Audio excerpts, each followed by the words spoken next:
윤석열 대통령 비판 세력에 대한 전방위적 통신 사찰과 공권력 남용, 검찰의 책임을 반드시 묻겠습니다.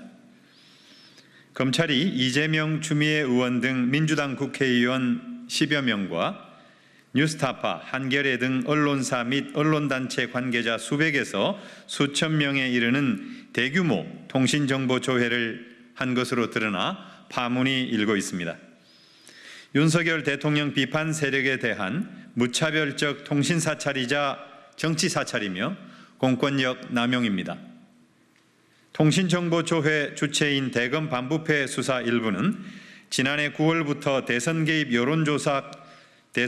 여론 조작 사건 특별수사팀을 구성해 윤석열 대통령 명예훼손 사건을 수사하고 있습니다. 검찰이 직접 수사 못하게 돼 있는 명예훼손죄를 마음대로 가져와 관련 정치인과 언론인을 상대로 압수수색과 통신정보 조회를 남발하고 있는 것입니다. 검찰이 7개월 뒤에 통보한 것도 국회가 지난해 12월에 통과시킨 전기통신사업법 개정안 취지에 어긋납니다. 수사기관이 통신정보를 조회하고 30일 이내에 당사자에게 통지하는 것이 원칙이며 6개월의 추가 유예 기간은 수사의 당사자나 핵심 관계자에 해당하는 것이지 사건과 연관성이 적은 인물들까지 광범위하게 적용하라는 것은 아닙니다. 법에 따라 집행했다는 검찰의 말대로라면 통신정보를 조회한 수백 수천 명 모두가 증거인멸, 도주 우려가 있는 사건의 핵심 관계자라는 말이 됩니다. 통신조회 대상자 모두를 잠재적 피의자로 몰고 있는 검찰 편의주의적 발상이자 검찰 독재의 정치 탄압, 언론 탄압의 전형적 양태입니다. 지난주 열린 뉴스타파 기자에 대한 윤 대통령 명예훼손 재판 첫 준비 기일에서 판사는 검사 측에 공소장상의 혐의와 무관한 이재명 대표 관련 내용을 수정할 것을 지시하고 핵심은 부산저축은행 비리 사건 피의자를 당시 윤석열 검사가 봐줬냐라고 하는 것이라고 말했습니다. 민주당이 언론과 짜고 대선 여론을 조작했다는 검찰의 터무니없는 주장이 총선용 공작이었다는 것이 서서히 드러나고 있습니다. 검찰은 윤석열 대통령 하나 지키겠다고 언론의 자유라는 헌법 가치를 훼손하고 파괴하려 하고 있습니다. 더불어민주당은 윤석열 정권의 비비은폐와 사정통치의 도구로 전락한 정치검찰의 무도한 행태에 반드시 책임을 물을 것입니다. 민생 살리는 민생회복지원금법과 노란봉투법 수용을 촉구합니다.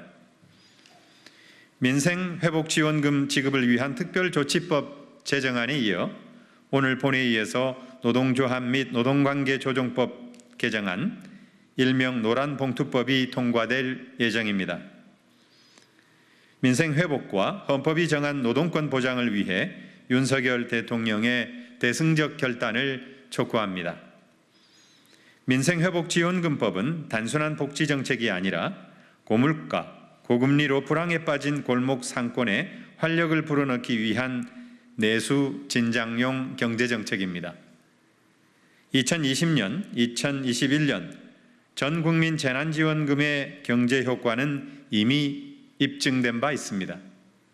벼랑 끝에 내몰린 소상공인 자영업자와 저소득층의 삶을 돌보고 당면한 경제 위기를 극복해낼 마중물이 될 것입니다. 노란봉투법 또한 헌법이 정한 노동권을 실질적으로 보장하기 위한 민생 법안입니다. 원청이 사실상 노동자에 대한 통제권을 갖고 있음에도 단체 교섭을 하지 못하는 현실을 바로 잡아야 합니다. 파업 노동자들에 대한 무차별적 손배소 남용은 노동권을 형해화하고 있습니다. 노란봉투법은 우리나라도 서명한 ILO 협약 내용과도 부합할 뿐 아니라 국제노동계의 지지를 받고 있기도 합니다. 윤석열 대통령의 엄중히 촉구합니다. 헌법이 보장한 입법부의 권한을 무력화시키는 행태를 즉각 멈추십시오. 임기가 절반도 되지 않아 벌써 15건의 법률안이 거부권에 막혔습니다. 방송사법, 민생회복지원금법을 비롯해 오늘 통과될 노조법까지 거부하면 모두 21건에 이릅니다. 박정희 대통령 5건, 노태우 대통령 7건, 노무현 대통령 4건, 이명박 대통령 1건, 박근혜 대통령 2건, 이 모두를 합한 19건보다 많은 역대급 기록을 낳게 됩니다. 거부권 중독으로 민생을 저버리고 헌법이 정한 3권 분립의 헌정 질서마저 뒤흔든다면 국민이 용납하지 않을 것입니다. 국민의힘에도 촉구합니다. 언제까지 민심이 아닌 윤심에만 따를 작정입니까?